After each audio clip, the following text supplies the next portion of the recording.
Es war einmal eine Stadt. Diese Stadt war nicht besonders groß. Aber viele Leute kamen in die Stadt. Und langsam ist sie groß geworden. Die Stadt wird sicher noch größer werden. Die Zeitformen sind interessant.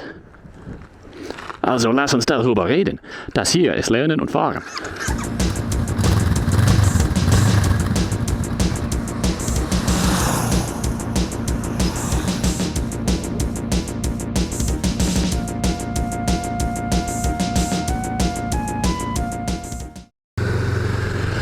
Things are getting tense. Not really, but let's talk about tense. What is tense, and how does English compare to German? To start, let's see how many tenses are there in the English language.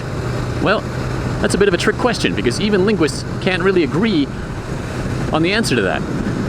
According to the strictest definition of tense, which is to say the way a verb can change form in order to show when the action it describes takes place, the English language technically only has two tenses, a past tense and a present tense. We don't technically have a future tense because our verbs don't change form to show future tense. We have to add extra verbs to the sentence, such as helper verbs, to express that. But that definition of tense is pretty strict and not very helpful when trying to have a conversation about what tense is and how it compares across languages. So let's go with the more conventional definition of tense, which says that the English language has 12 tenses, or 13 if you include that extra future tense. We'll get to that. So there are three really basic categories of tense, that is past, present, and future. In the English language, each one of those categories has four variations: simple, perfect, continuous, also called progressive, and perfect continuous, also called perfect progressive. That makes for a total of 12. Now, when talking about future tense, there's maybe an extra one depending on how you count it. There's that is going to or am going to construct, which some people count as a separate tense. They don't include that as part of the simple future tense or progressive future tense. It's its own tense. So, depending on who you talk to, the English language can either have 12 or possibly 13 tenses. That sounds like an awful lot, and it is. But there's some good news here. When talking about tense, this is one of the rare examples where the English language is more complicated than the German language, because, as it turns out, the German language doesn't have the concept of continuous or progressive tenses, so we can scratch those off the list, which is about half the list, so that's pretty good. So in the German language, we're going to focus on 6 tenses. There's the same categories, past, present, and future, but each one now only has 2 variations, the simple and the perfect. That brings us to a total of 6 tenses in the German language. So, for the next 3 videos, including this one, we are going to spend 1 video per category talking about tense in the German language. This first video, we're going to look at the past tenses. In the next video, we'll look at the present tenses, and in the third and final video in the series, we will look at the future tenses. So let's look at the past. In English, we are going to look at the simple past tense and the past perfect tense. We're going to skip over the continuous versions of those tenses because they don't exist in German. So let's start with simple past. In English, to form the simple past, you generally just add a D or an ED to the end of the verb. For example, I play with the dog, present tense. In past tense, that would be I played with the dog. Great.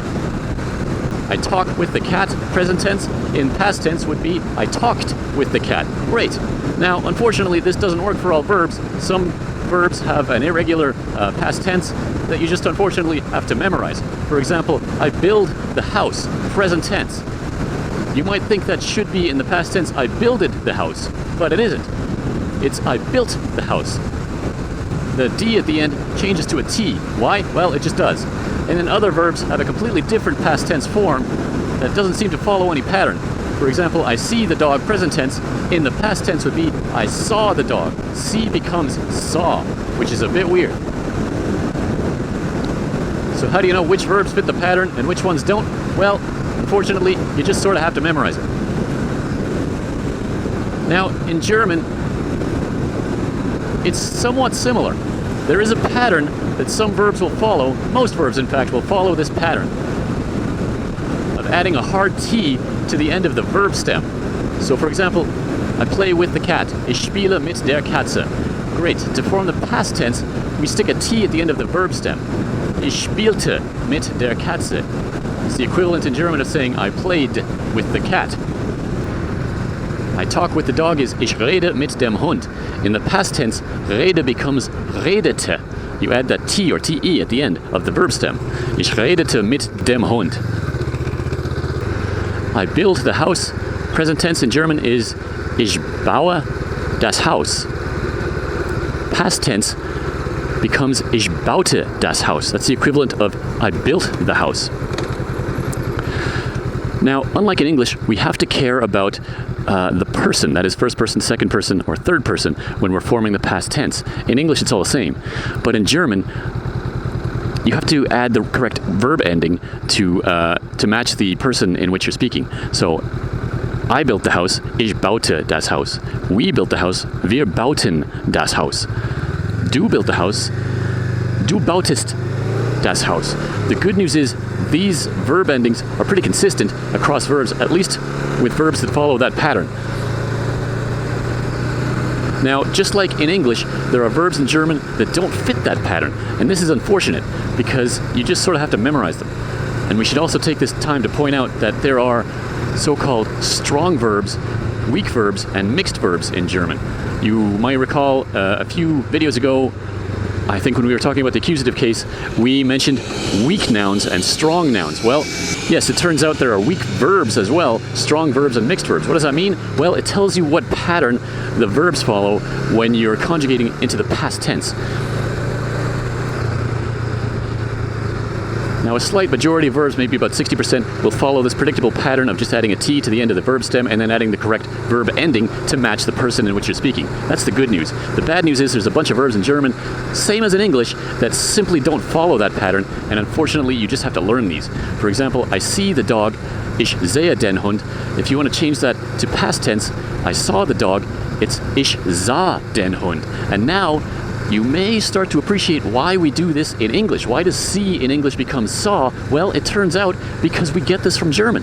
Sehe in German becomes sah. Or rather, the infinitive, sehen in German becomes sahen. So we saw the dog, wir sahen den Hund. That word change in English is the way that it is because it's patterned after the way that it changes form in German.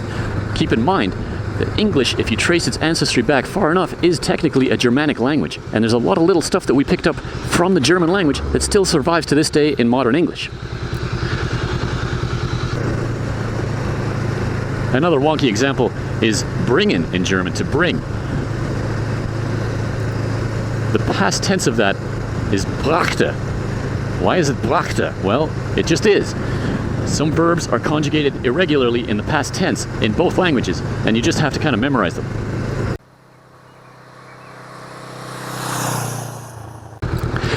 Now, certain verbs in the simple past tense in German are going to sound a little bit phonetically unwieldy because they already end with a TE. For example, I'm working in German is ich arbeite. Die Arbeit is the work. Arbeiten is the verb infinitive, so ich arbeite or wir arbeiten, it already has that TE sound at the towards the end of the verb. So in the past tense, you still have to add another TE to indicate past tense, but now it sounds kind of like you're stuttering a little bit. Ich arbeitete is the past tense of ich arbeite. Wir arbeiteten letzte Woche. We worked last week. Arbeiteten sounds wrong, but that's actually how it's said. You have to add the TE even if the verb already contains a TE towards the end of it. Now, I will take a brief sidetrack here to mention that the simple past tense actually isn't used very much in the spoken language in German. It turns out they prefer to use the present perfect tense to describe past tense events.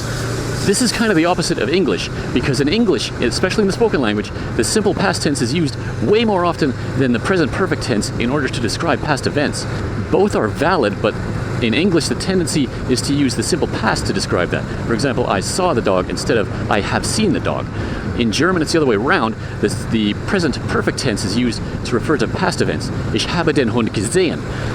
But we'll get to that in the next video when we cover the present tenses. Now, the simple past tense in German is sometimes called the imperfect tense. It's also called Präteritum.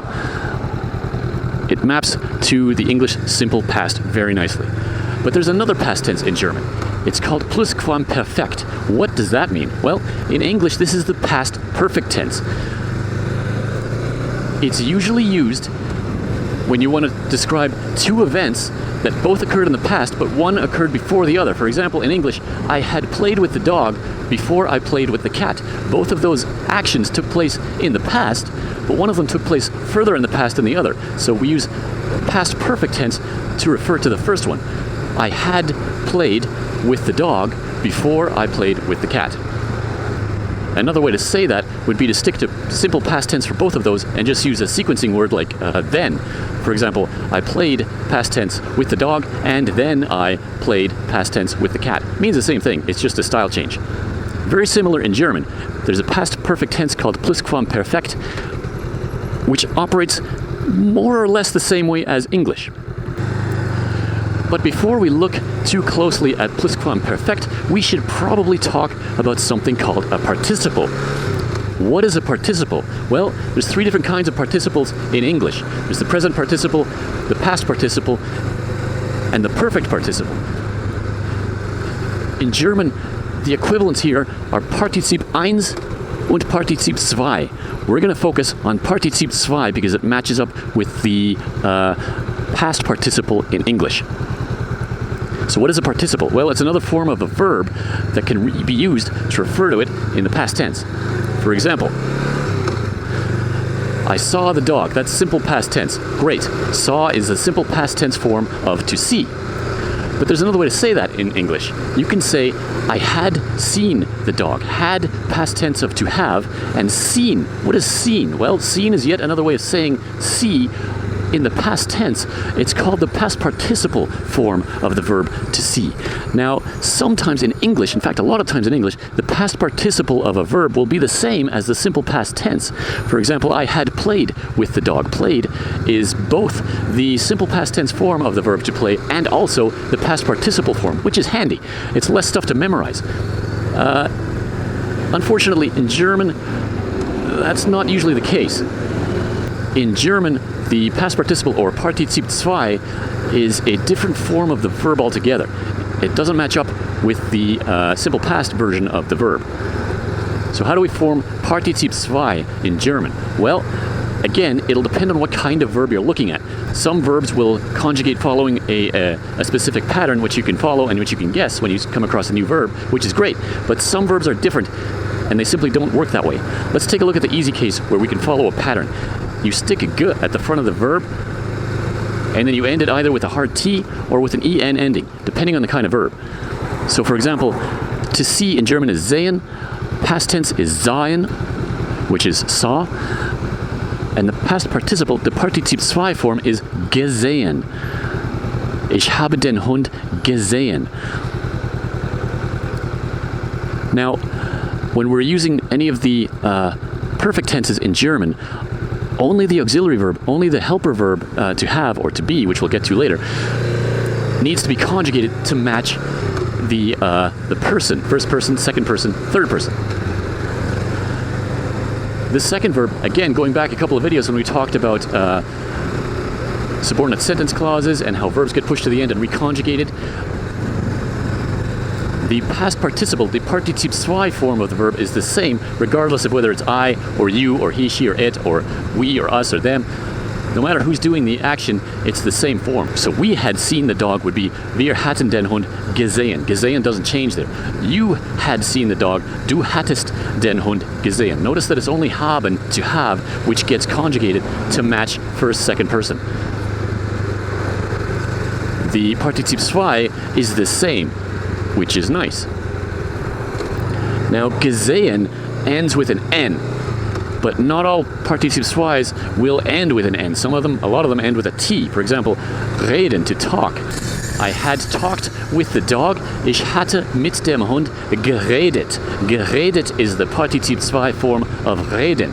You think it should be gereden, but it isn't. Again, you have to learn this Partizip II form of a verb when you learn the new verb. And yeah, that's a lot of stuff to memorize. I had built the house. Ich hatte das Haus gebaut. Again, you see that hard T ending at the end of the Partizip II form of the verb bauen, to build. So bauen, present tense, bauten, past tense, gebaut, Partizip II. So once you get the hang of this, you can start taking a guess when you come across a new verb as to what the Partizip II form will be, and then you can use it not just with the past perfect tense, but with any of the perfect tenses. For example, I brought it, ich brachte es, becomes ich habe es gebracht. Partizip II comes up quite often in the German language, so it's very handy to learn this and get it down pat. Now, we should talk a little bit more about verb prefixes.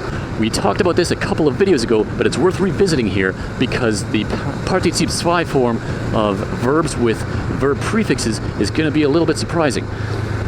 For verbs with inseparable verb prefixes, you don't stick g at the front of it. You just don't. So, for example, zerstören, to destroy. Zer is an inseparable prefix always. It never separates. So the past participle form you might think should be zerstört, but it isn't. It's just zerstört. Ich hatte es schon zerstört. I had already destroyed it. For verbs with separable verb prefixes, the g is used with the verb, but confusingly, it goes in between the prefix and the verb itself. I had already departed. Depart in German is abfahren. It's a separable verb prefix. So I had already departed. We need the Partizip II form of abfahren, which, as it turns out, is, you might think it should be geabfahren, but it isn't. It's abgefahren. Ich hatte schon abgefahren. I had already departed.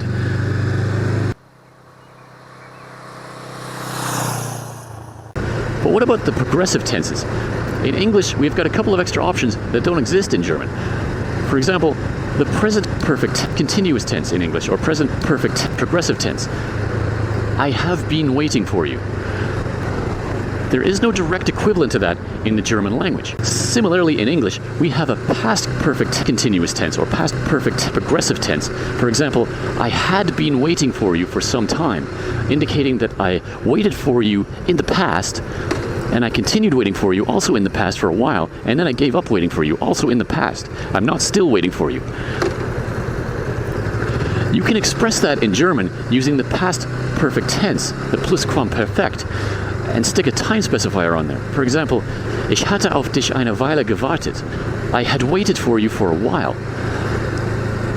There's no direct equivalent to I had been waiting for you for a while. You have to express it slightly differently using the Plusquamperfekt because the continuous tenses don't exist in German. The past continuous tense in English also has no direct equivalent in German. For example, I was waiting for you indicates that I started waiting for you in the past, waited for you for a while in the past, and then stopped waiting for you also in the past. I'm not still waiting for you. You can express that in German with the simple past tense and a time specifier. Ich wartete auf dich eine Weile. I waited for you for a while.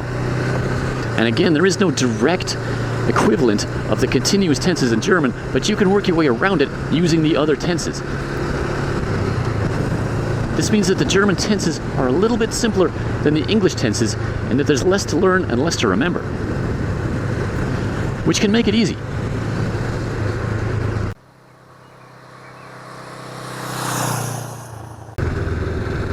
Now, this may seem like an awful lot to take on board, and it's quite complicated to have to remember all this.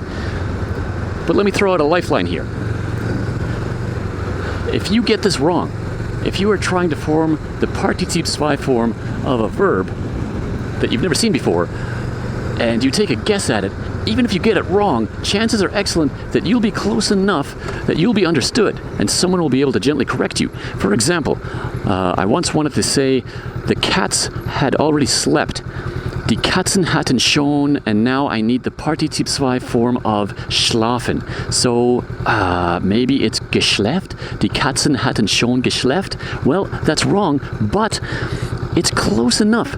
A German person would hear that and gently correct you and say something like, Entschuldigung, es heißt geschlafen, nicht geschläft. And you take that correction on board and you keep going in the conversation. So it's not going to stop the conversation cold if you take a wrong guess. But how do we avoid making little mistakes like that to make our German sound more natural? Practice, practice, practice, practice, practice. And whenever you get corrected gently like that, you take that correction on board and you learn it and you get a little bit better. Now, there's a couple of things that we kind of glossed over in this video. Number one, the simple past tense isn't actually used that much in the German language, at least in the spoken language. It is used in the written language.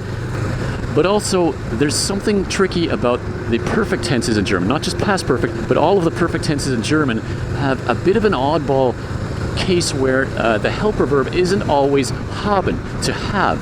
Sometimes it's sein, to be, which we don't do in English. But I'm going to save those two things to go over in more detail in the next video. I think for now, we can call this video about the past tense history.